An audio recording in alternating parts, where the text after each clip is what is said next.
George joined, and then eventually Ringo joined. So that would be like, I think the Beatles was... You cannot build a cathedral without first studying the stones. Paul McCartney understood this from the beginning. He did not just create music. But I don't know. I don't know. He consumed it. He studied it. He let it reshape him. Long before the screams and the stadiums, before the legend took root, there was a kid in Liverpool with his ear pressed to a radio. Listening. Always listening. Pretty much worked it all out, like a letter. And I'd written it all, dear sir, McCartney was not born a Beatle. He was built by records that came before him, albums that cracked open his world and showed him what was possible. He never pretended to invent rock and roll. He absorbed it, he honored it, and then he pushed it somewhere new. That takes humility. That takes hunger. Most legends forget where they came from. McCartney never did. Behind every melody he wrote, every bass line he carved, every harmony he stacked like cathedral glass, there were teachers. Not in classrooms, on vinyl, in grooves, in voices that refused to stay quiet.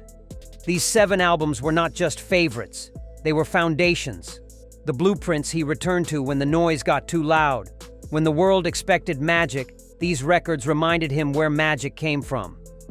If you love stories about the roots of greatness, hit subscribe. And tell us, which album do you think shaped McCartney most? Let us begin.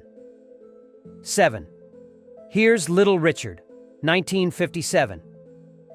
It was not the music that hit him first. It was the scream.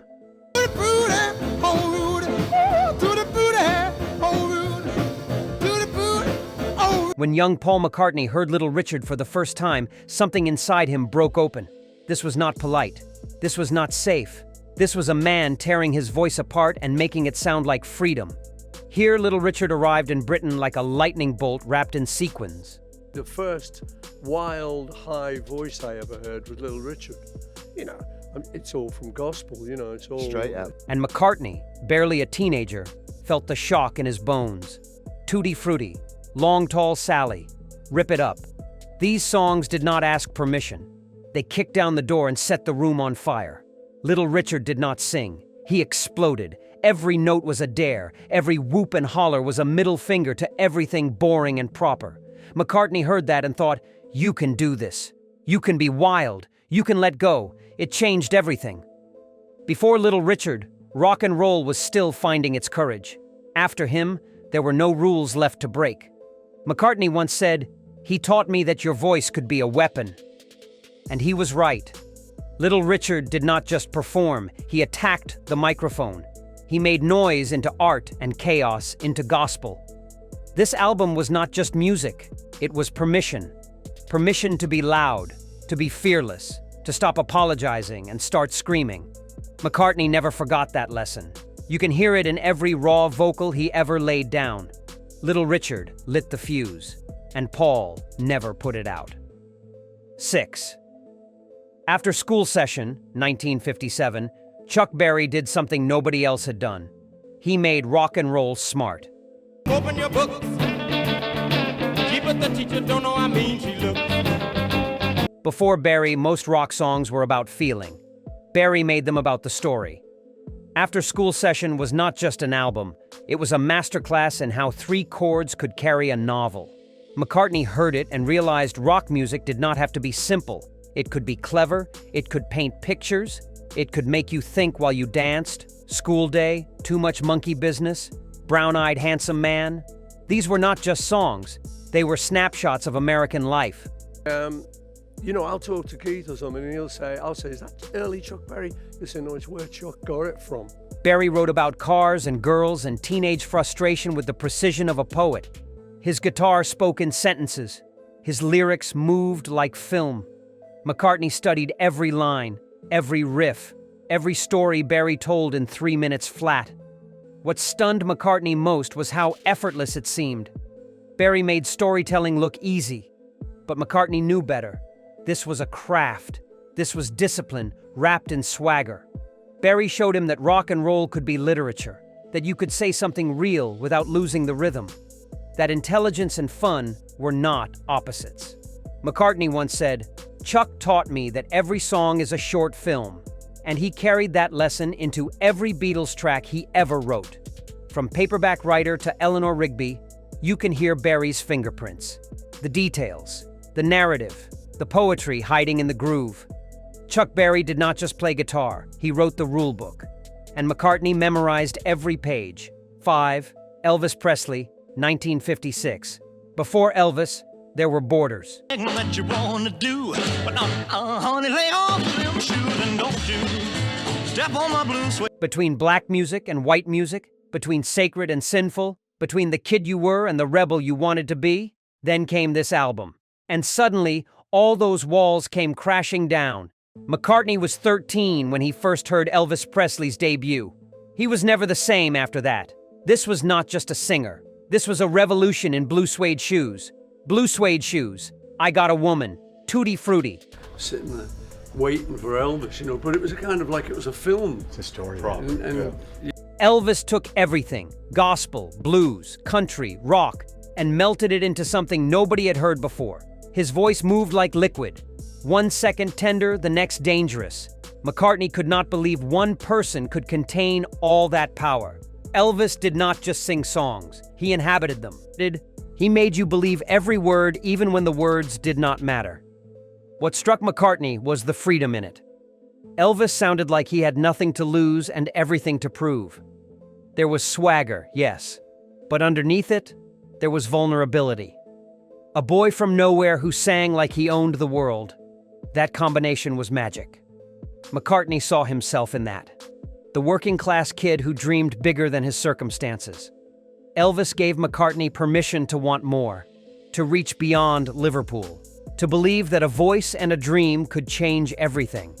This album was not background music. It was a detonation. And when the smoke cleared, Paul McCartney was standing there, ready to build his own empire. 4. The Chirping Crickets, 1957. Buddy Holly wore glasses. That mattered. All of my life I've been waiting. Tonight there'll be no hesitating. In a world of leather jackets and slicked-back hair, Holly looked like someone you'd sit next to in math class. He was not cool in the traditional sense, but he was real, and for McCartney, that changed everything. The Chirping Crickets proved you did not need to look like Elvis to sound like the future. You just needed songs. Great songs. Songs you wrote yourself. That'll be the day. Oh boy, not Fade Away. Holly's voice had this hiccup, this catch in it that should not have worked. But it did. It made him human, relatable. McCartney heard that and thought, if he can do it, maybe I can too. Holly was not trying to be someone else. He was just being Buddy, and somehow that was enough. But here is what really mattered. Holly wrote his own material. He did not wait for Tin Pan Alley to hand him hits. He made them himself. That idea was revolutionary. McCartney and Lennon saw that and realized they could do the same. They did not need permission. They could be self-contained. Writer, singer, performer, all in one. Holly also showed McCartney that you could be soft and still rock. That melody mattered as much as attitude. That sweetness was not a weakness. The Chirping Crickets were not loud or dangerous. It was perfect, clean, honest. And in its own quiet way, it changed the world. McCartney never forgot the boy with glasses who made it all look possible. 3. Pet Sounds, 1966. This one hurt, not in a bad way. In the way that greatness always stings when someone else gets there first.